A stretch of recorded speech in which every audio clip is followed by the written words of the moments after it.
Brianna Hauser on behalf of Appellant Christopher Brown. I plan to focus my argument today on the second section of our brief regarding the revocation of probation. The trial court abuses its discretion where it misapplies the law and where it withholds its discretion. Because the trial court did both in this case, Mr. Brown is asking this court to reverse the revocation order.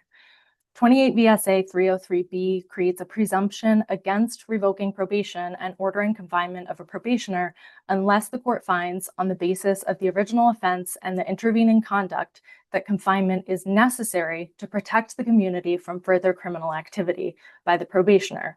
In this case, the court specifically found that the other two subsections under 303B were not a proper basis for revocation. So the state hasn't challenged those findings here. So the only basis relevant to the court's consideration is whether confinement was necessary to prevent further criminal activity. Because the record doesn't support that conclusion here, this court should reverse the revocation order. The court initially misapplied the plain language of 303B when it narrowed its interpretation of intervening conduct to only the incident on July 9th that gave rise to the violation of probation. And the court made clear repeatedly in its oral and written decision that that was its interpretation of intervening conduct. On the July 26th, 2024 transcript, this is at page 15, and I'm paraphrasing a bit here, but the court says, so you start from the original offense, and then it's considering the intervening conduct. So that's based on the findings that the court made at the VOP merits hearing. The court then goes on to describe its detailed findings regarding the July 9th incident, and then immediately thereafter, on page 16, says, so that's the intervening conduct here. And looking at the two here, it's violent conduct. Again, at pages 23 to 24 in that transcript, the court says, considering again the original offense of the aggravated assault and the intervening conduct of the assault against DB, the provision of whether confinement is necessary to protect the public fits the circumstances here. And again, in its written order, this is at printed case page 4, the court refers again to considering the underlying facts of the original crime of the aggravated assault with a weapon and the facts of the violation of probation demonstrated the defendant's risk to the public. So again and again, the court is making clear its limitation of the analysis of intervening conduct to these 2 points in time, the original offense and the subsequent conduct. And this was particularly prejudicial to Mr. Brown because he was otherwise compliant with probation. He had been engaged in programming, he was engaged in treatment, and he had no prior violations of probation before this. On top of the court's erroneous reading of the plain language of the statute, the court's conclusion that confinement was necessary was based on a failure to acknowledge, much less exercise its authority to modify Mr. Brown's probation conditions in such a way that would allow him to lead a law-abiding life and support him in doing so.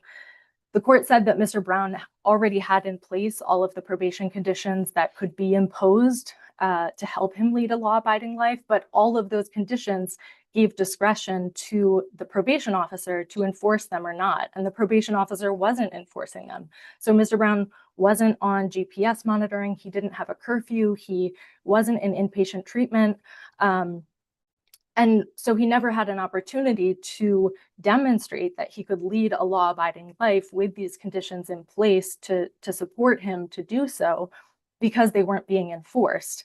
And in fact, he was asking the court to take that discretion from the probation officer and to modify his conditions in such a way that affirmatively required him to engage in GPS monitoring, to do inpatient treatment, to be on medication-assisted therapy.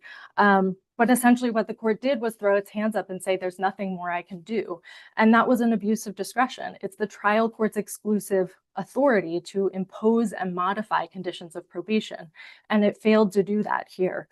And the trial court's decision to revoke Mr. Brown's probation and impose his full underlying sentence for his first violation of probation, where he was otherwise compliant and engaged in the rehabilitative process of probation, was an abuse of discretion, and it was plainly inconsistent with the goals and purposes of probation.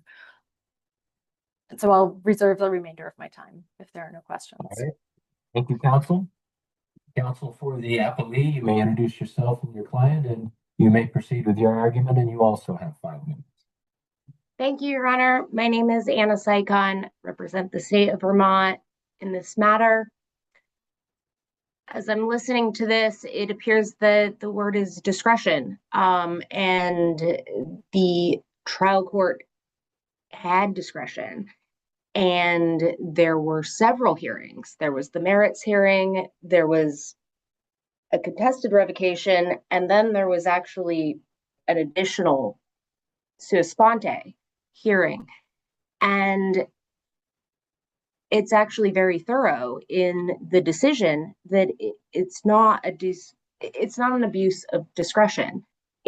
All of the factors, including the initial charge, but also what we're talking about, which is a violation of probation, and there were 2 conditions, and one was criminal conduct and the other was violent acts.